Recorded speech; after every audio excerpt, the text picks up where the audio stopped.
Hi.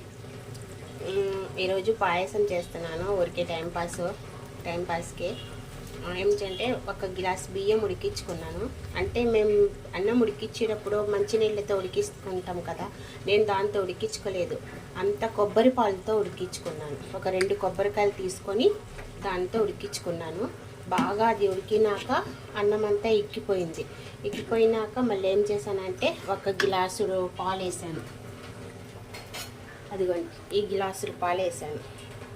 ఈ గ్లాసుడు పాలు వేసినాక ఒక 1/2 కేజీ బెల్లం వేసాను. బెల్లం వేసినాక కొంచెం సోపు గింజలు, ఒక 2 యాలకులు ఏమో మిక్సీ పట్టి వేసాను. దాని తర్వాత అదిగోండి జీడిపప్పు బాగా వేయించుకోవాలి. అదిగోండి జీడిపప్పు కొంచెం నేతిలో వేయించుకున్నాను. దాని తర్వాత కిష్మిషు, కొంచెం పచ్చి కొబ్బరి కూడా నేతిలో వేయించుకున్నాను. దాని తర్వాత మిగిలిన నెయ్యి కూడా దీంట్లో వేసేసుకున్నాను. ఇది కొంచెం బాగా ఇలా కలిపేసి నెక్స్ట్ ఏమో కొంచెం ఇంకా దగ్గరికి పడాలి, అప్పుడు తీసేసుకోవాలి. ఓకేనా? ఒకసారి ట్రై చేయండి ఫ్రెండ్స్. ఓకేనా? బాయ్.